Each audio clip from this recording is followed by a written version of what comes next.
Good afternoon and welcome to our session today where I would want us to talk or to come up with a summary of what we've been able to capture in the course of this week. Remember, I've been asking you guys to write notes. So now I would want to take this opportunity to be able to give a summary of what we have captured so far.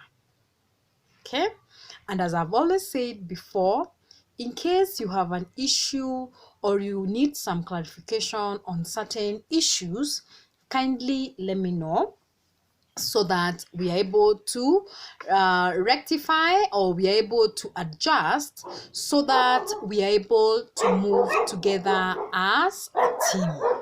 Okay, so I want us to define what an organization structure is. Okay, so we say an organization structure is a way or is an arrangement, okay, an arrangement of tasks, tasks and relationship amongst different positions in an organization which helps the organization to be able to achieve its objectives. Okay, so it shows the sequence of how information should flow in an organization with the purpose of enabling the organization to be able to meet its objectives. Okay, so we've got different types of organization structure. Okay, or we've got different types of relationships that occur in an organization. So what are some of these relationships? We have got the line organization structure. We've got the functional organization structure. We've got the line and staff structure. We've got the product organization structure. And lastly, we've got the committee and matrix structure. So take note, this is a relationship amongst different positions. For example, when we talk about different positions, what are we trying to refer to? We're trying to refer to a relationship between people who are at the same level, between the top management and the middle level, okay, or the top management with the subordinates. So what kind of relationship is there in an organization? Now, when you hear the word line, it means it is something in a straight line. And this form of structure is one of the oldest form of internal structure in most organizations. Okay, so in line structure, what happens is the information flows, okay, from the top management to the lowest or to the subordinates. So the information comes from up to the bottom. Okay, so when we talk about the information coming from up, what are you trying to say? Decisions are made from the top management. Okay, issues to do with certain instructions, they are given by the top management. Okay, so this, for example, we have a general manager who will issue orders to various managers or to various departmental manager. So when this general manager issues this kind of instruction, we are saying this is line, because General manager is giving instructions to departmental heads, like for example, the finance department head, the HR head, the sales manager head. So it is information coming from up, or instructions coming from the top level to the lowest level. That's what we call the line organization structure. So what are some of the advantages of this kind of an arrangement? Yeah. One, we say it is very simple to understand and follow by supervisors and subordinates. Remember, it is coming from the top level, managers, yeah, or executive. So it is very easy for them to give instructions to subordinates and for the subordinates to be able to understand those instructions. Okay, then this kind of an arrangement also ensures that we have prompt decision making. Why is that so? Because decisions are made at all levels as authority given is clear and complete. So for example, if you work under, maybe your supervisor is a office manager, that office manager is able to make decisions that concern you. Yeah, they might not need to consult since they have been given the authority to make certain levels of decisions. Okay, another advantage is that it is quick communication, which is very efficient, and it also improves on the morale of the employees. Okay, because for example, you have an issue to do with maybe salary. Okay, so what happens when your line manager is able to adjust your salary, okay, or to adjust the living conditions under which you work in? That is able to motivate you, and you'll be able to perform your duties effectively. So the same method has got its own disadvantages. Okay, one of the main disadvantages is that there is heavy burden on line executive.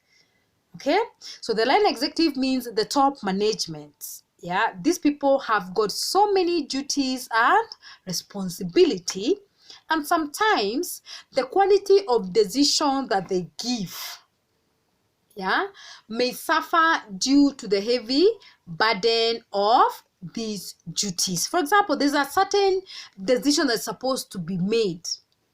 Yeah, so what would happen is, because these people have a lot of responsibility, they may not be able to make these decisions promptly. Yeah, which also affects the way, or it affects the subordinates or the lower level.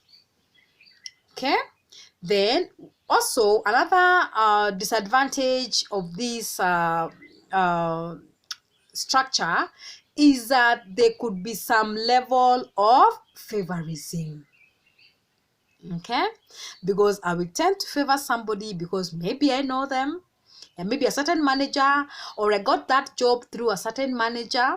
So what will happen? Yeah, I'm able to enjoy certain privileges, So there's a disadvantage of favorism. And you see, when there's a disadvantage of this favorism, this can affect employees, some employees at the cost of others. For example, you want to go for some time off, okay? But because maybe your boss, you're not in good terms with your boss, he might deny you that opportunity. But because I know somebody, or I came in through somebody, I could be given that opportunity to go for my off days, So what does that mean? That means I'll go for my off days at the expense of somebody else who also required the same. Yeah. Then another disadvantage is that there's delay in communication, because remember, these people are the executive, so they cannot make a decision based on what they currently have. So they have to do a lot of research, they have to do a lot of consultation before they come up with a way of agreeing. So there's delays in communication. Okay, so I hope up to that level I'm quite clear. Okay, then we've got different departments under this line structure. Okay, we've got the planning department, we've got the shop level department. Now those are easy for you guys to be able to understand them. Okay, now another form of organization structure is what we call the functional organization structure. Okay, yeah, so functional means they are divided according to the duties that each and every department does. For example, we've got the production department. Under the production department, we've got the production manager. After the production manager, we've got an assistant production manager. Okay, we've got the instruction, we've got, now these are divided according to the functions, yeah, that each department performs. Now, what are some of the advantages of this kind of a structure? Is that there is specialization. Specialization means people are able to perform their duties better because they have certain skills that are put into place. For example, if it is an executive, yeah, they have got certain skills that makes them better to be able to perform certain duties in their line of work. For example, a production manager, this person has got the skills to be able to put his juniors and to be able to monitor them to make sure that whatever objective of an organization is achieved as a result of the skills that they have. Okay, then we also say another advantage is the operational flexibility. Flexibility means what? There is room for expansion. Yeah, it's flexible, it can be adjusted to be able to meet the needs of the situation without any effect on efficiency. Of course, the same structure has got its own disadvantage. One of the main disadvantage is that we say there's absence of unity or commands. Remember what we were able to demand unity of command? Yeah, because people get instructions from different bosses. Okay, yeah, so when you get instruction from several bosses, you cannot be able to perform your duties effectively. Okay, then it is also an expensive method because you require specialized staff to be able to perform certain duties. Of course, it's got conflict. Another disadvantage is that there's conflict amongst foremen. Therefore, there are delays in decision making, which makes it difficult for the organization to progress on well. Okay? Another method is what we call the line and staff organization structure. Okay, now when you hear the line, remember what we said, the line is from the executive to the lowest level. Now we have staff. So when you hear staff, it means it's a relationship between the executives and the staff. So this is a combined structure, okay, between the executive and the staff. Yeah. So what happens is the executives are the doers, or the people who give instructions, whereas the staff refers to the experts or the thinkers. For example, we've got the chief executive officer. So under the chief executive officer, there are certain positions. For example, we've got an economist, we've got a legal advisor, we've got a production manager, we've got the marketing manager, the finance manager, etc. So this kind of a structure revolves around the executive and the staff, or what we are calling the thinkers. Okay, so what happens is these staff have specialized skills. For example, an economist. Yeah, an economist is there to guide the CEO, so that now when they are doing their planning, when they are doing their projections, yeah, then we've got the finance manager who is supposed to give a projection about how much they aspire to collect, so these are specialized skills. Yeah, so these people are supposed to support the executive. What are some of the characteristics of this kind of a structure? Is the planning and the execution. When we talk about the planning, we are trying to say there are two aspects of administration in this organization, that is the planning and the execution. We've got the role of authority, where we say the line managers have the authorities to make decisions as they are concerned with the actual production. So the line managers are able to make decision.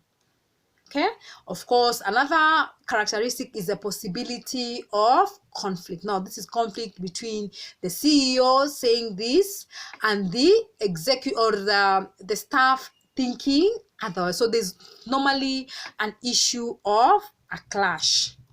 Okay, so what are some of the advantages of this method? Is that it has got fewer burdens on the executive, because what happens is the staff are able to carry out those duties and report back to the executive. Yeah, for example, if it is a CEO, he has got different people who work under him. So these people are supposed to apply their different skills in their different area and come back and give feedback to the CEO. So this CEO is not so much overburdened. Okay. Then, of course, we've got the services of experts are available. These are people who have certain specialized skills. So these people are able to give their advice to the executive. Okay, so we also say there's limited tension on line manager, because the pressure of work of the line bosses is brought down as they are concerned only with the production management. So what they're trying to say is there is no much tension between the executives and the staff. There's some disadvantages, is that, of course, there are delays in decision making. Okay, then we've got the issue of back passing among the executive. Okay, yeah, so you see what happens is, because this executive, the CEOs, yeah, the top managers, rely on certain guidance from the staff. Okay, so sometimes when you give a wrong, maybe you give some wrong advice or a wrong counsel, yeah, this is able to affect the organization. Now what happens is there's always a shift of blame. You should have done this, I should have said this, I should have done this. No, people tend to shift the blame to other people when they're not able to achieve their objectives. Okay, then we also say it is also a very expensive affair. Okay, so we talk about the reason for causes of conflicts on this kind. We say we have got two paragraphs or two columns that are able to give the reasons or the causes of conflict between the line and the staff managers. Okay, so it is very important for us to be able to understand those understand that, so that we are able to um, you know, to gain the knowledge, yeah, so that now when you get an opportunity or where you work, you should be able to understand better how organizations carry out different structures. Okay, so I hope up to that point I'm very clear. So I want to come to the next video to discuss about the organizational chart. So as I've said before, in case you have issues that you want to seek clarification, kindly let me know. Otherwise, I wish you guys a very nice evening, and bye for now.